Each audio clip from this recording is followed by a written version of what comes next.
Hello, hello, hello. Back with another Path of Exile 2 video. Let's call this Monk 1.5.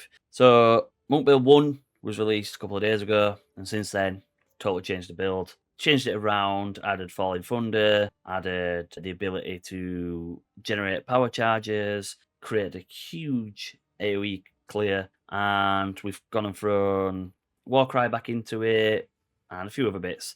But without further ado, let's explain the build. So level 74, we've got 172 dexterity, 104 intelligence, and 94 strength, 1,387 energy shield, and 1212 life. Evasion's a little bit low, we need to get the evasion up. But again, this is going to come with gear and literally just quite early into maps. Fire, 75%, cold, 75%, lightning, 59%, chaos, 17%. So resistances aren't bad. The lightning could do with going up. And obviously the chaos resistance could do with going up if you are not taking chaos inoculation. Currently, at this time, it would be stupid to take chaos inoculation because we've only got 1,300 energy shield. Let's move into the skills. Ice Strike. We've taken Rapid Attacks 2 for more attack speed, Elemental Armament 2 for more elemental damage, Crescendo 3 for Ancestrally Boosted, which means we get 30% more damage, 25% more area, 2 people, basically identical copies of you, come out either way and they'll attack enemies. So if I was attacking Zolin, you'd find that 2 ancestrally boosted characters will come here and apply freeze or whatever to Ange and Doriani. Rage free, so we get 5 rage, immediately hit, and we have more attack speed when you're not at maximum rage. But once you get to maximum rage, which is 30, you lose your 15% more attack speed. Concentrated area, so for 30% more area damage, but 50% less area of effect. I want to take more crit. For anyone, like I say, who's watched me from the beginning, I love crit builds. I love getting as much crit chance as possible and as much crit damage as possible. But currently with the passive tree, there's just so many better nodes as it stands, and I haven't got the gear to spec into crit. So what you might find towards the end game is that my whole passive tree, what it probably will do, my whole passive tree change, and I spec towards crit and getting really, really high crit chance. So last league with my Flicker Strike, I had 97% crit chance, and then the one before I had about 97% crit chance and 1,300 odd percent crit damage. So I do like crits. Crit builds are very, very good because if you crit, you get a bonus on how much damage you are. So like I said before, now Ice Strike, let's say this Ice Strike were 50k and I'm getting 1,300% increased damage on it. It's a big, big, big amount. Herald of Thunder, we've got Herald of Thunder with Ambush for more critical hit chance, Long Shot 2 for more attack damage, enemies further away from you, Elemental Armament, and then Magnified Area. You could probably add something else onto that realistically. You could probably look at maybe Elemental Focus, which gives you more attack damage, but then it doesn't apply ailments, which gives you more just general base damage. As you can see, my levels are quite low. This is just because I do have the skill gems, but I want to maintain the mana cost. I'm clearing maps very, very easily, but until I can get better mana regen, I'll probably just keep them a little bit low. Hand of Chayula. Okay, so Hand of Chayula's changed in the form of 2 things. We've still got elemental weakness, but we've now taken Culmination and Aelif's Chimes. All right, so anyone that, like I say, going back to previous videos, etc., I love using Hand of Chayula as well. Hand of Chayula is very, very good. You could apply Sniper's Mark onto this if you want to, which will give you your crit. That is 53% increased crit damage bonus, and add an extra 15% on it, so it's 68% crit damage bonus. It's a huge amount. Culmination. Culmination causes you to gain combo, but you lose all your combo on use. Okay? What happens is you get 3% more damage per combo. All right? And combo is obviously the group of attacks that are there where successfully striking enemies. You pair this with Aelif's Chimes, which gives you a 10% to gain a power charge when expending a combo. With support skills per combo, expended this chance can exceed 100%. What this means in layman's terms is when I hit with Ice Strike, this number up here will start to increase. The more I hit, the bigger the number gets. This means that I get 3% more damage per combo, but then it also means that I get power charges. So let's say I'm hitting, I run out of power charges, I'll use Hand of Chayula, and it will give me my power charges if it has a combo. So it'll give me straight back. Most of the time it gives me between 4 and 6 power charges straight away. In order to get Aelif's Chimes into there, okay, you need to make sure that you put Culmination in. This will not go in unless Culmination is in first. Okay, it's very, very, very good. These like lineage supports, yeah, they don't sleep on them.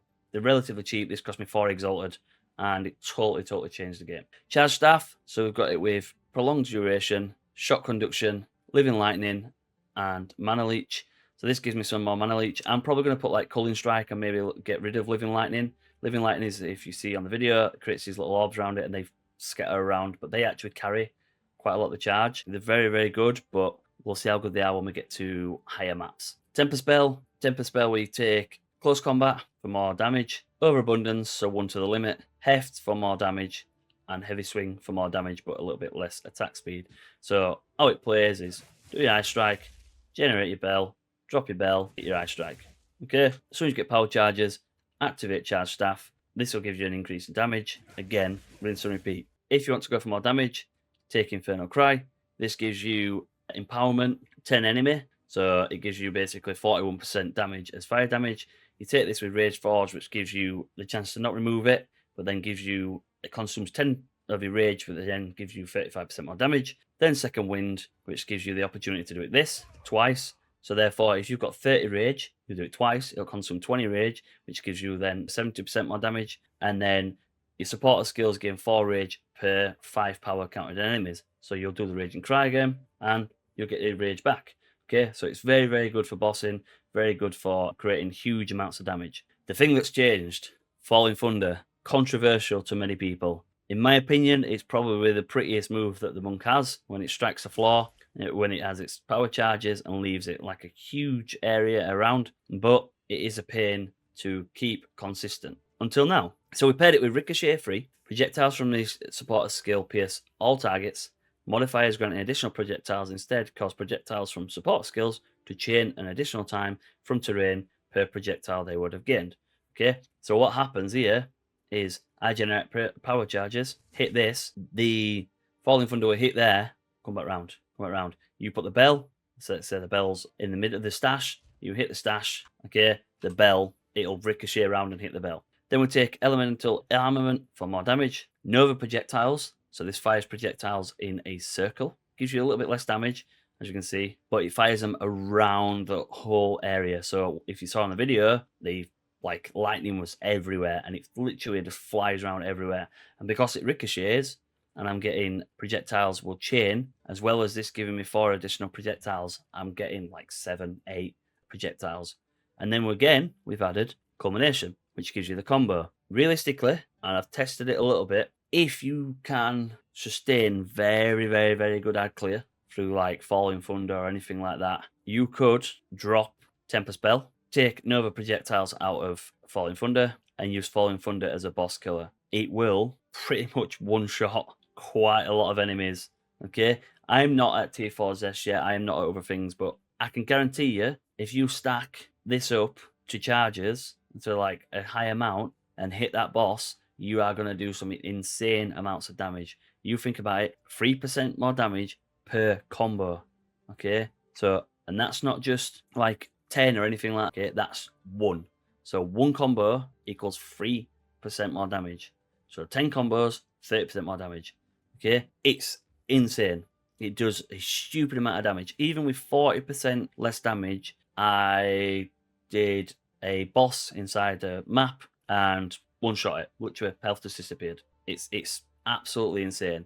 Genuinely, it wouldn't surprise me if GGG nerfs it. Combat Frenzy is there to gain power charges and use it with Profusion to grant an additional charge. And then we've got Herald of Ash, which gives you Ignite based off overkill damage. And we've got it with Magnified Area and Fire Mastery, so that you'll see when the lightning strikes down, it ignites around it and causes overkill damage. So let's go into the inventory. As you can see, we've got a Quarterstaff with cold damage, elemental damage, crit chance, attack speed, dexterity, and physical damage. So it's pretty good. You could make this better. This is just a basic staff, which is funny because in last league, I had a staff similar to this, but with +7 to melee skills, and it cost me like 300 divine or whatever it was. And this here, I think it cost me like 5 exalted.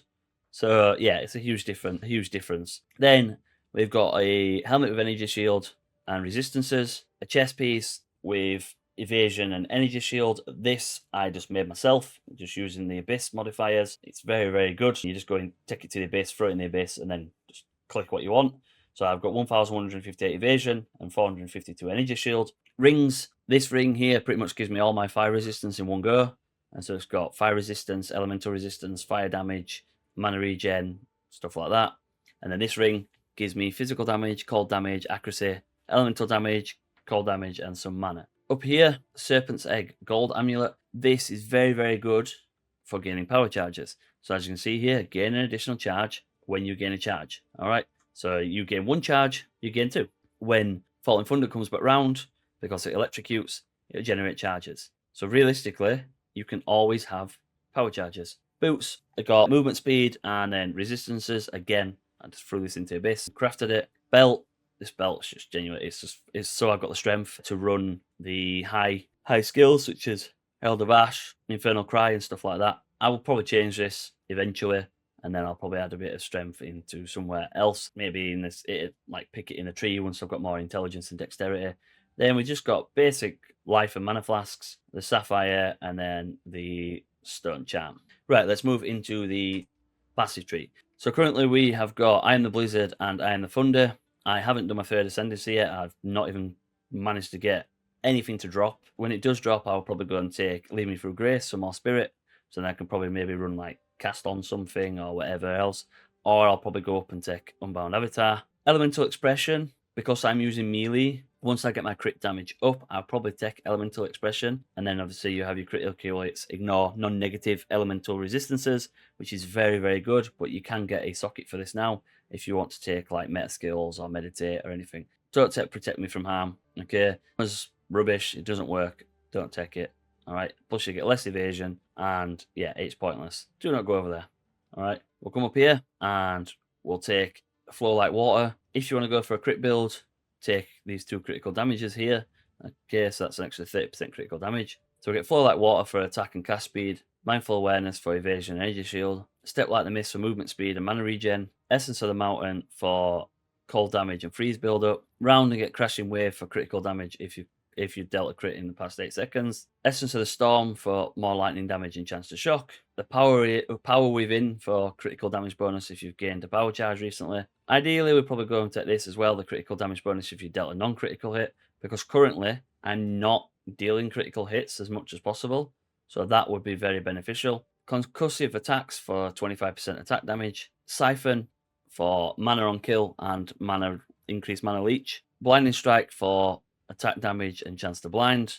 Agile Succession for 6% attack speed and 30% increased evasion rating if you hit an enemy. So you're always hitting enemies, so then you'll increase your evasion rating by 30%. Then we move up and we take Killer Instinct for increased damage on full and low life. Okay, so when you get to low life, you're on 60%. When you get to full life, you're on 40%.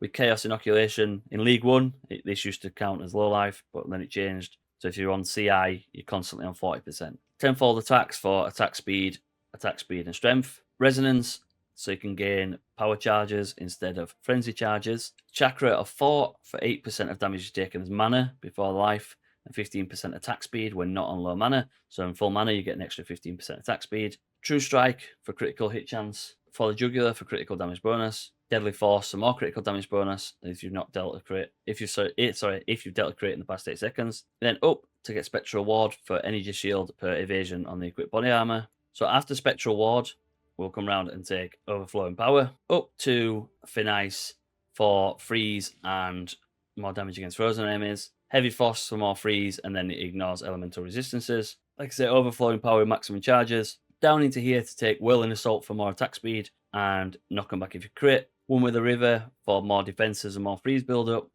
Martial Artistry for accuracy, critical damage bonus, and dexterity. One with the Storm for Quarterstaff skills consume a power charge, count as adding an additional power charge. And down into here to take Chakra of Impact, which gives you 20% attack damage, and then the skills gain 8% increased damage per combo consumed. Okay, so that gives you an extra 40% when you consume a combo. As I said before, your combo gives you an extra 3% per combo. So whatever you get onto it, so let's say you get a 10 combo, that's 30%. Add this, you consume that one, That's 40%, that's an extra 70%, and you just got a flat 20% on top of it as well. Then I will branch up and get Chakra of Rhythm, which gives you attack speed and a chance to build an additional combo on hit. So instead of getting one combo, you get two combos, etc. Okay, so I will probably go into that as well. That is a very, very good node. If you realistically want to, and you have enough defenses, you probably could remove these three here and then spec into them three there. So if you see on my DPS, I'll show you now, you're gaining what, 1000 DPS. And like I say, your chance to build it up, your combo will increase massively. But your overall global defenses go down. All right. So like I say, if you need defenses, take that. If you're fine with defenses and you've got a decent amount of energy, shield, and health and everything, take Chakra of Rhythm. So I'd move down, get a jewel socket, take Walker of the Wilds, put a jewel into there. And then it's entirely up to you what you want to do then. You can branch down and get all this critical damage, which will give you a huge amount of damage increase and a huge amount of crit. Okay, and then you can probably start specking into crit around this side. Okay, or you can even come up to here and take full elemental damages, even up to this bit and get another jewel and take this for critical damage bonus and strength and increased physical damage. Okay, it's entirely up to you which one you want to get. Chakra of Elements is good as well because you get physical damage as well. So as you can see there, you've got increased elemental, cold and lightning, increased cold and lightning, increased cold and lightning. Again, magnitude of ailments, magnitude of ailments. This section here is very, very good for basically the whole Invoker build. And then I would probably look maybe moving to CI, but if you can get decent gear where you can anoint chaos resistances, ignore CI, just get it up to around about at least 50-60%, and you should be fine. That means you don't have to take stun thresholds and stuff like that, because stun is based off your health. Anyway, that's the video. If you enjoyed, please give a like, comment, and don't forget to subscribe. Stay safe. Peace.